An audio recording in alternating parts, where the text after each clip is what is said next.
Hola, ¿cómo están? Bienvenidos de vuelta acá al canal. Y bueno, esta fecha no la podíamos dejar pasar. Es muy importante para la industria de los videojuegos. Es el lanzamiento de una de las consolas más espectaculares que hayan existido. El 18 de noviembre del 2012, mejor dicho, no, iba a decir 1912, pero no, la tecnología no estaba tan avanzada en aquel entonces. Se ponía en el mercado, se ponía a la venta la Wii U, la sucesora de una de las consolas más famosas de todos los tiempos y que tenía la importante misión de seguir agregando público al mundo de los videojuegos.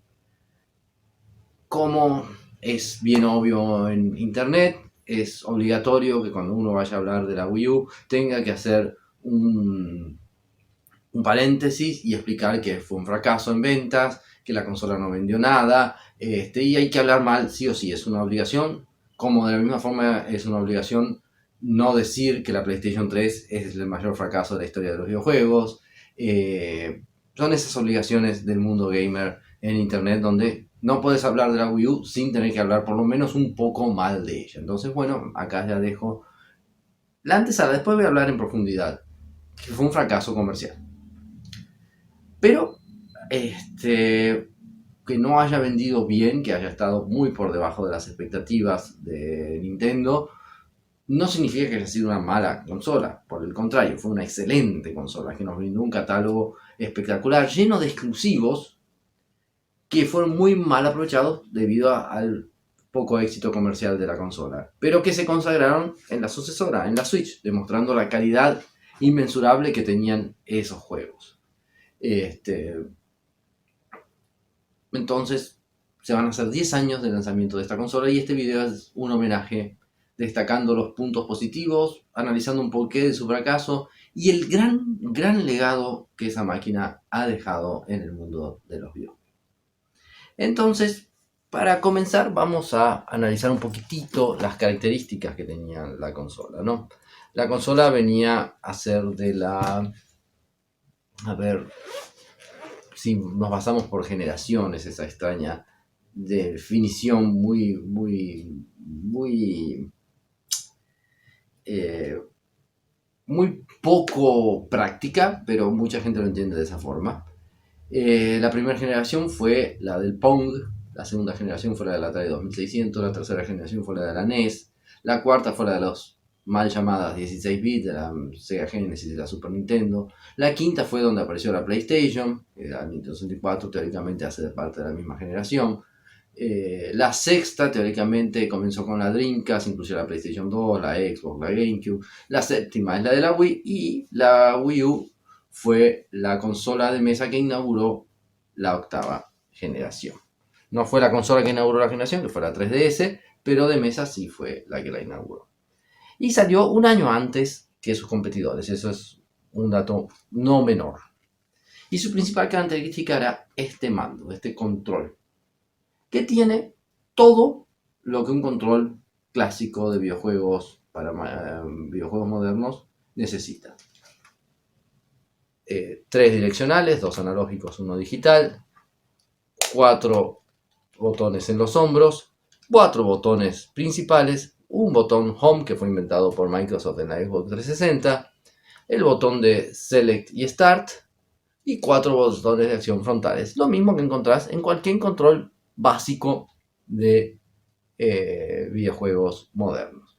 Pero además tenía una pantalla táctil que no solo servía para imponer comandos, como sino para reproducir los juegos o parte de ellos separados de la televisión, lo que abría una gama de posibilidades muy grande. Además de eso tenía una barra de sensor infrarrojo para funcionar como pantalla de Wii, o sea, vos ponías la consola en modo Wii porque era retrocompatible con la anterior y podías jugar sin la necesidad de la televisión, era solo poner parada esto, veías el juego acá y esto funcionaba como sensor bar de el control de la Wii y además tenía una cámara para hacer videollamadas, aplicación que no se usó prácticamente por nadie.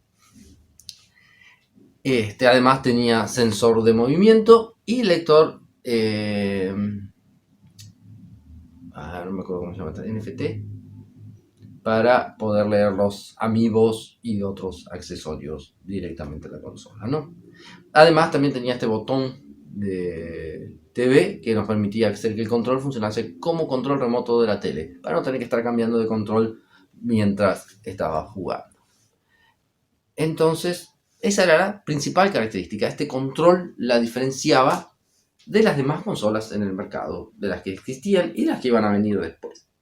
Además, era retrocompatible con todos los controles de Wii para poder usarlos en el Wii Mode.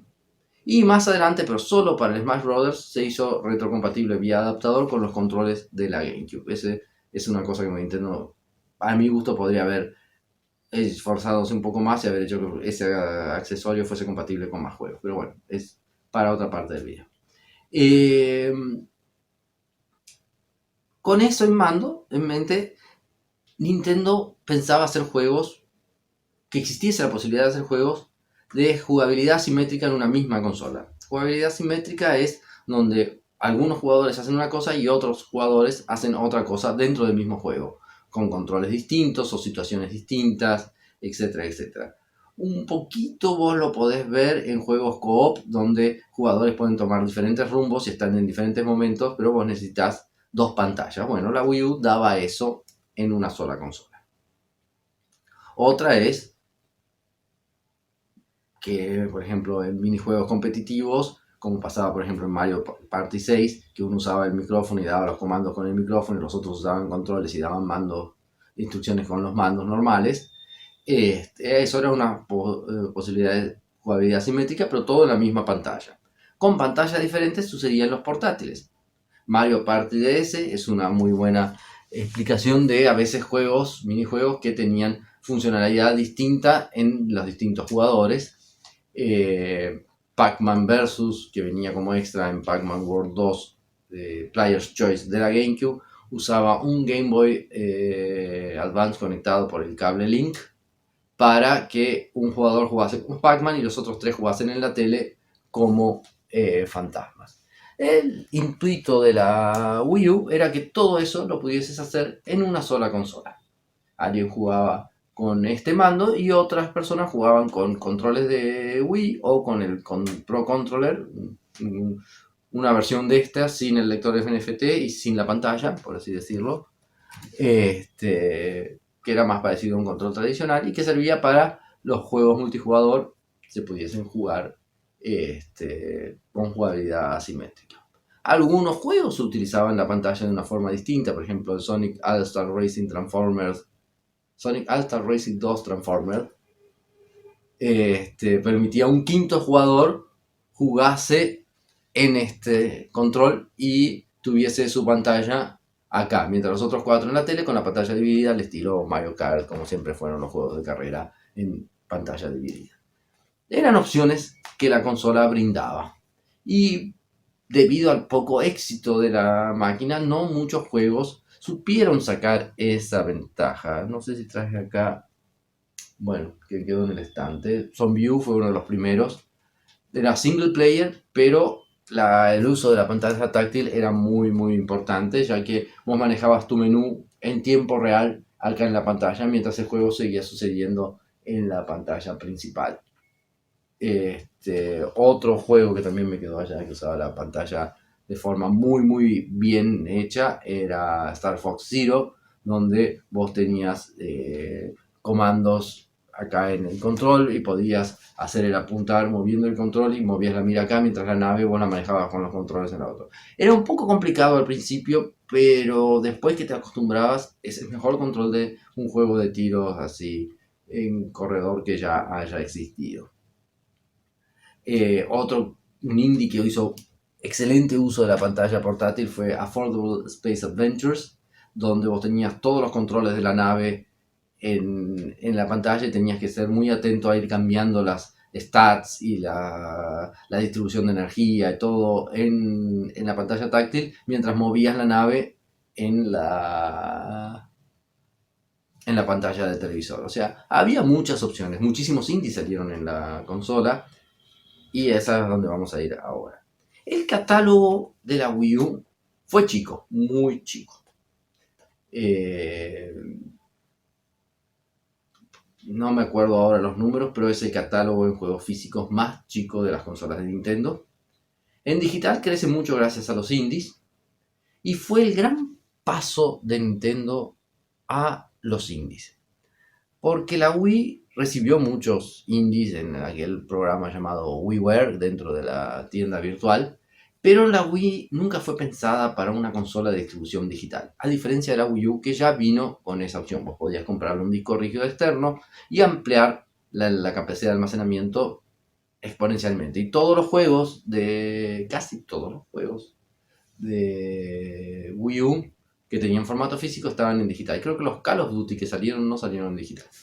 Eh, lo podías descargar sus parches y todo, e instalarlos en el juego, en el disco rígido y jugarlos de ahí. Entonces vos tener un sistema de distribución digital mucho mejor y eso ayudó a que muchos indies comenzasen a salir en la Wii U como no salían en las otras consolas de Nintendo. La DS ya tenía esa característica, pero Nintendo medio que no le dio mucha bola a las indies en el momento que lanzó la 3DS. Recién con la Wii U se le prendió la lamparita de atraer los indies para aumentar los catálogos de sus consolas. ¿No?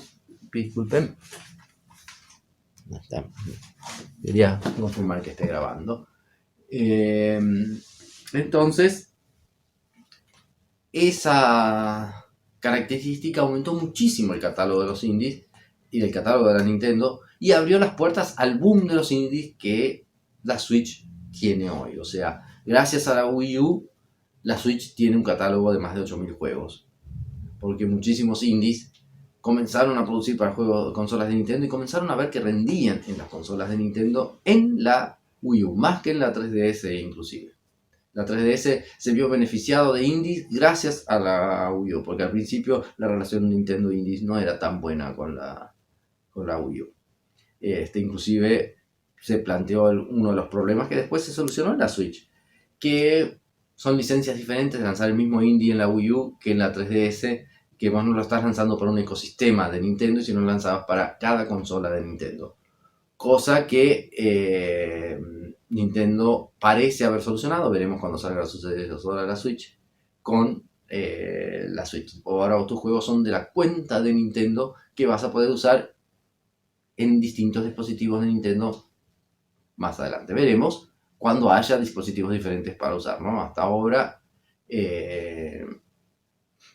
las tiendas son separadas de todas las consolas, pero a partir de ahora serían todas juntas. Y es un problema que se planteó con la Switch y la 3DS y la Wii U y que aparentemente se tomaron cartas en ese asunto para la sucesora, la Nintendo Switch. Debido al éxito y la demanda por juegos indies que la Wii U tenía. Inclusive la Wii U va a recibir un juego aún este año, después que se cerraron las formas de cargar dinero en la consola directamente. Solamente si vos tenés una Nintendo account en la Switch que esté vinculada a tu cuenta de Wii U vas a poder cargarle dinero y poder comprar juegos, pero aún así va a salir un indie aún este año en la Wii U, debido al gran éxito con el público que tuvo la Wii U y los indies, a pesar de su poco alcance comercial. Después, en lo que se refiere a juegos exclusivos, fue la reina de los exclusivos en su generación. Los mejores exclusivos estaban en la Wii U, no estaban en la Xbox One, no estaban en la PlayStation 4, estaban en la Wii U. En esa generación, fue exclusivo. Smash Bros. 4 tuvo dos versiones exclusivas, una para Wii U, una para 3DS. Nintendo Land, que fue el juego que presentaba la jugabilidad asimétrica, juegazo. Super Mario 3D World. Y uno de los juegos más vendidos de todos los tiempos, que ya va a cumplir 8 años, es Mario Kart 8. Surgió en la Wii U y después tuvo su versión actualizada a la Switch. Aparte, bueno, del super clásico Xenoblade X Chronicles, y también que para Wii U fue desarrollado, fue vendido además junto con la versión de Switch, Zelda Breath of the Wild, que es uno de los mejores juegos de todos los tiempos, y no el mejor juego de todos los tiempos, ¿no? Entonces, juegos de calidad no te faltaban, variedad tampoco faltaba. Sí estaba, que es uno de los fracasos de la Wii U, no tenía soporte AAA que Nintendo esperaba cuando lanzó la consola. Y que los que compramos la consola cerca del lanzamiento esperábamos que recibiese, ¿no? Porque, obviamente, si vos tomás como parámetro la Play 3, que costaba $600 en el lanzamiento, en esa generación vos te comprabas una Xbox 360 y una Wii por el mismo precio de la PlayStation 3 y tenías todos los AAA third party en la Xbox 360, tenías los triple y AA exclusivos de la Wii en la Wii y los exclusivos de Nintendo en la Wii, tenías lo mejor de los dos mundos con dos consolas por el precio que comprabas una PlayStation 3. Pero es un ejemplo muy estrambótico, ¿no? La PlayStation 3 era una excepción de cara y que no puede ser usada como referencia. Entonces el sueño de mucha gente era tener una sola consola que tuviese los exclusivos de Nintendo y los third parties, algo similar a lo que fue la GameCube. La GameCube tampoco fue un éxito comercial. Y Nintendo intentó alcanzar eso con la Wii U. Y acá es donde vamos a entrar en la parte comercial y vamos a analizar los fracasos de la Wii U y la enorme contribución que hizo la Wii U al mundo de los videojuegos. Más allá de los indies en consolas de videojuegos, hay una contribución que la Wii U hizo involuntariamente, que fue parte de su fracaso, pero fue una contribución muy, muy positiva para los videojugadores y para el mundo de los videojuegos. Para entender el fracaso de la Wii U, tenemos que irnos a la GameCube. La GameCube tiene muchas cosas en comunes con la Wii U. Tiene la misma arquitectura, procesador IBM con placa de video ATI, después que fue comprada por AMD, se pasó a llamar AMD. Placas de video que son descendientes de la tecnología de Silicon Graphics, empresa que se asoció con Nintendo para el Nintendo 64 y que después se quebró y Nintendo compró la división que hacía las placas de video para las consolas, que se la acabó vendiendo a ATI. Entonces las placas de video de ATI comenzaron como evoluciones de las placas de video de la Nintendo 64 y por eso la GameCube utilizó ATI como procesador de video en la GameCube, que después se acabó transformando en el padrón de la industria. Al fin y al cabo, la Xbox 360 fue IBM ATI, la GameCube, la Wii y la Wii U fueron IBM ATI, y después todas las consolas, menos la Switch, fueron ATI AMD. Este fue un cambio muy grande que nos vino muy bien para poner diversidad en las consolas de videojuegos, o sea que Nvidia con Microsoft hizo un acuerdo muy leonino que perjudicó muchísimo a Microsoft en la primera Xbox, y después tuvo que hacerse competitiva en las PCs para que tenía un rival a la altura, y en las consolas de videojuegos se quedó totalmente desplazada por ATI y la volvió a hacer como un gran proveedor para la Nintendo con la Nintendo Switch y su Nvidia Shield, que es la base de la Switch. Y bueno, ese es una de las cosas en común con la GameCube, pero la GameCube también fue la consola que intentó traer de vuelta los third parties a las consolas de Nintendo que se habían peleado con Nintendo en la época de la Nintendo 64. La GameCube consiguió eso, pero por diversos motivos tampoco fue un gran éxito y los third party tampoco que se destacaron tanto en la GameCube, lo que llevó a Nintendo a hacer una consola diferente con la Wii. Nintendo desde la Nintendo 64 tiene un gran problema que no soluciona hasta el día de hoy, que es no le llega muy bien al público infanto-juvenil. Nintendo llega muy bien a los jugadores más hardcore, a los que les gustan los juegos de Nintendo, a los que les gustan los videojuegos en general, pero tiene, sobre todo en la época de la GameCube, una gran dificultad en llegar a un público nuevo de jugadores. Y el público nuevo no lo haces con gente mayoritariamente adulta. Podés conseguir jugadores así, pero como cualquier mercado, crece creando nuevos usuarios y gente que esté dispuesta a jugar en tus productos desde temprana edad. Sony es especialista en trabajar con ese público, pero Nintendo tiene una gran falla de comunicación con ellos. Por más que hace juegos aptos para toda la familia, por más que haga juegos de distintos géneros, de deportes, de carreras, de plataformas, RPG, lo que sea, no consigue llegar al público infanto-juvenil. Con la Wii ellos quisieron recuperar gente que se fue del mercado de videojuegos cuando los juegos se pusieron demasiado complejos. Al fin y al cabo en el Atari vos eras poner el juego y jugar. Para la Nintendo 64, la PlayStation 1, GameCube, PlayStation 2, etc., todos los juegos incluían una fase de tutorial para que vos puedas entender de qué va la cosa. Son como media hora que vos tenías que estar ahí para aprender a jugar. Muchísima gente no le gustó eso y se fue abriendo. Lo que pasa es que siempre el mercado de videojuegos tiene renovación. Gente que sale, gente que entra. Lo mismo pasa con los cómics, los trading card games, etc. No todo el mundo se queda jugando para siempre o consumiendo ese producto para siempre. Hay gente que se va y gente que entra nueva. En el mercado de los videojuegos generalmente quien se va no vuelve. Esa era la característica. Y Nintendo con la Wii quería hacer eso, atraer nuevos jugadores jóvenes y jugadores que se habían ido del mundo de los videojuegos, atraerlos de vuelta con un control simplificado que fue el Wiimote.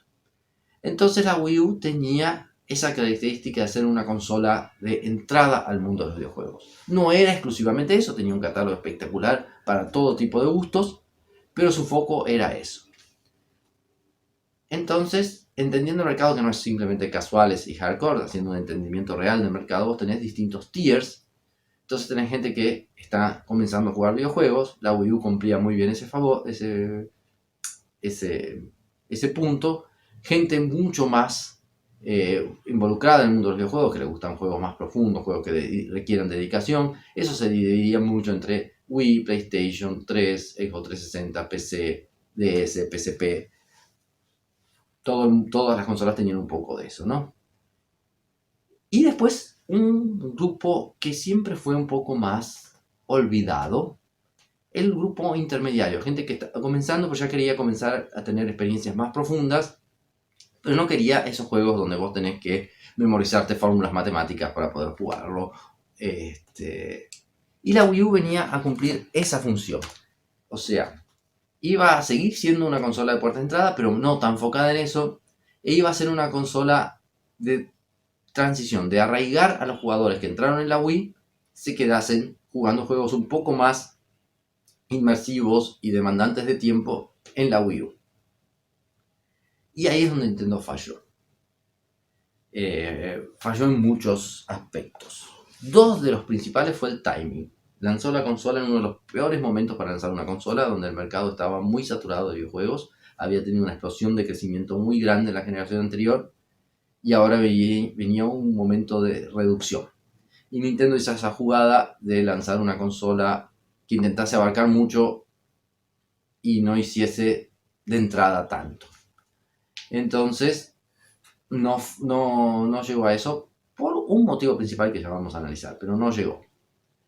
Entonces agarró el mercado en reducción. Al fin y al cabo, la generación de Wii U, PlayStation 4, Xbox One, 3DS y Vita vendió 60% de lo que vendió la generación anterior. O sea, muchísima gente dejó de jugar videojuegos. Eso es lo que nosotros decíamos recién, gente que entra y gente que sale. Generalmente era más gente entrando que la que saliendo. En esta fue al revés. Fue mucha más gente saliendo de las consolas de videojuegos que la que entrando. No en el mundo de los videojuegos, porque el mundo de los videojuegos creció, no paró de crecer, pero el de las consolas se disminuyó.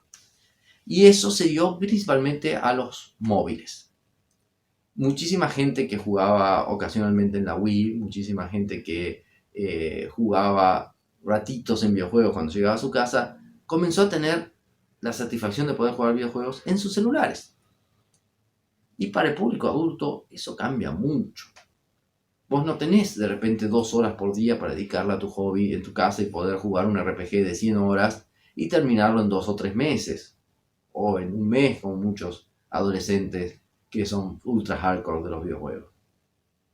Te va a llevar años y de repente te aburrís del juego porque no puedes darle la dedicación que necesitas.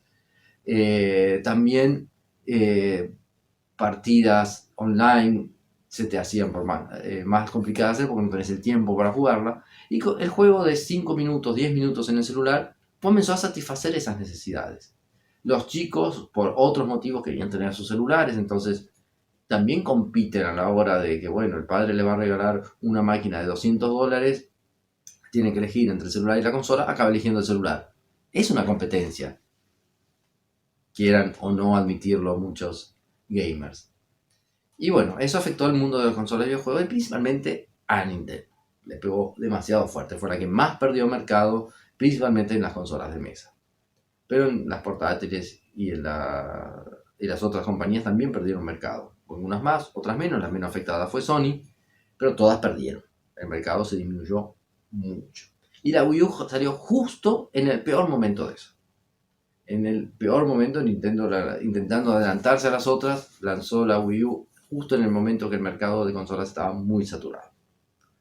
Entonces, esa demanda por consolas nuevas no estuvo. Y además, como Nintendo intentó ser una consola más hardcore, intentó venderle al público que consumía videojuegos y que iba a cambiar de generación a través de los medios tradicionales de videojuegos. Y ahí está el error garrafal de Nintendo. Se fue con una prensa que es hostil a Nintendo, Microsoft o cualquiera que no sea Sony, y dependió básicamente de ellos para difundir su consola. Muy diferente de lo que hizo con la Switch, que lo llevó a medios de comunicación no gamers para mostrárselo al público en general la consola. Y vemos la diferencia de resultado de éxito. Porque sí, Nintendo va a dar una entrevista, te van a hacer la entrevista, vas a poner un spot publicitario, te van a poner tu spot publicitario, pero después se dedicaron a bombardear con fake news las características de la Wii U. Cuando salió la Wii U, la prensa decía que si vos actualizabas la consola y se te caía la internet o te caías del servidor de Nintendo, tu consola briqueaba, se transformaba en un ladrillo. Y era mentira. La Wii U no instalaba la actualización mientras la descargaba. Se descargaba primero y después se actualizaba. O sea, lo único que tenías que preocuparte, como en cualquier consola, era que no se te vaya la luz cuando estabas actualizando, pero no cuando estabas descargando.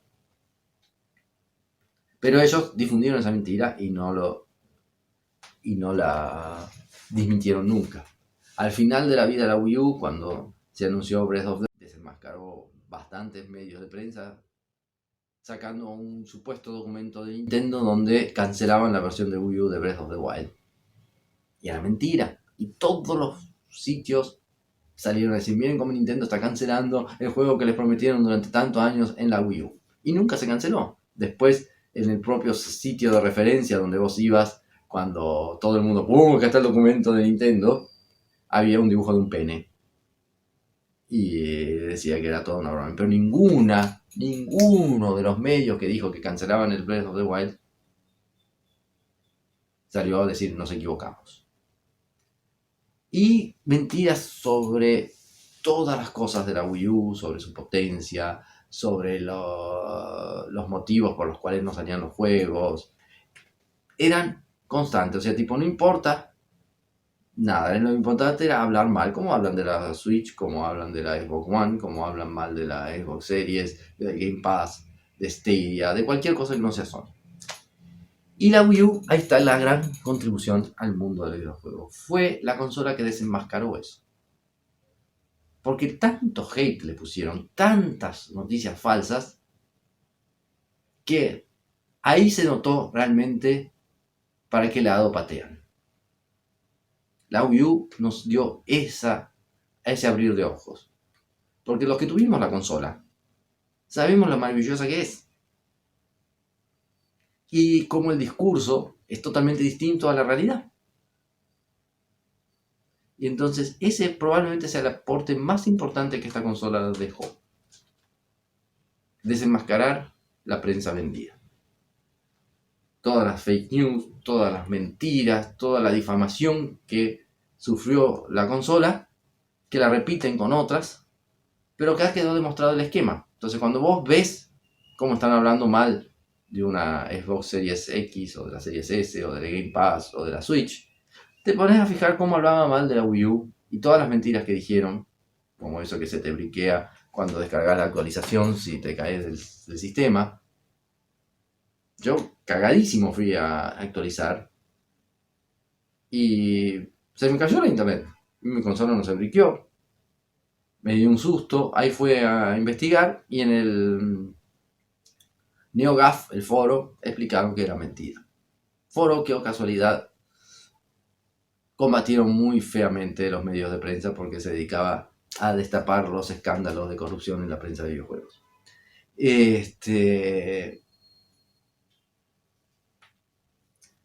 La Wii U fue una gran consola, tuvo un catálogo espectacular, su jugabilidad simétrica, los juegos que le hacían eran muy buenos, lo disfrutabas muy bien, tuviste varias joyas que comenzaron en esa, el Virtual Console era espectacular porque tenía todo el Virtual Console de la Wii, que era magnífico, que era mejor que el exclusivo de la Wii U, pero además tenías el extra de los títulos nuevos que se le agregaron de la Wii U, más todos los indie, la retrocompatibilidad con los juegos de Wii normales, la retrocompatibilidad con todos los controles de Wii, más el Pro Controller que es magnífico, más este control que es muy bueno.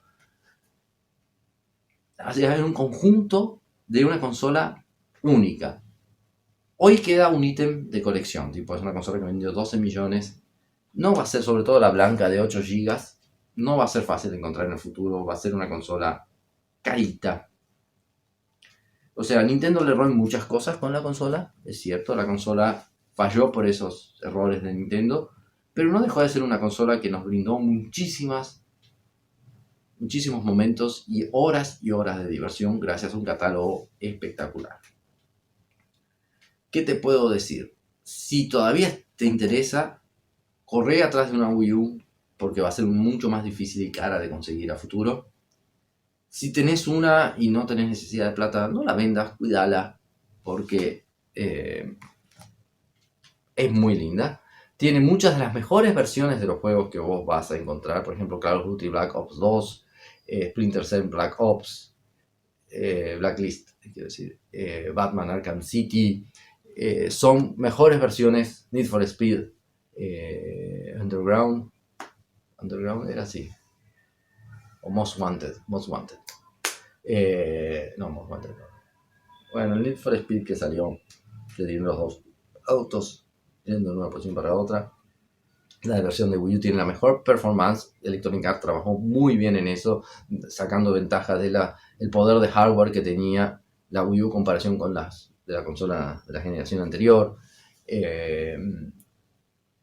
Y cuando se habla de potencia, todo el mundo decía, no, la Wii U te hace 720, la PlayStation 4 es 1080. No se olviden que la Wii U también transmitía una imagen de 480p en tiempo real al control. O sea, potencia no le faltaba. Y bueno, la Wii U nos dejó ese legado de un catálogo espectacular que muchos pudieron disfrutar gracias a la Switch. Yo soy muy a favor de sus ports porque son juegos que no merecían quedarse en las pocas ventas que una base de 12 millones le podía dar. Todavía falta el port de este maravilloso Xenoblade Chronicles X, que obviamente una parte mía dice, ay, que se quede exclusivo de la Wii U para que sea exclusivo de la Wii U, pero yo creo que mucha más gente merece jugar este juego y que sería hermoso que lo pudiesen hacer en su Switch y que el juego sea porteado. Parece que hay problemas contractuales que van a hacer imposible ese port, pero ojalá se resuelvan.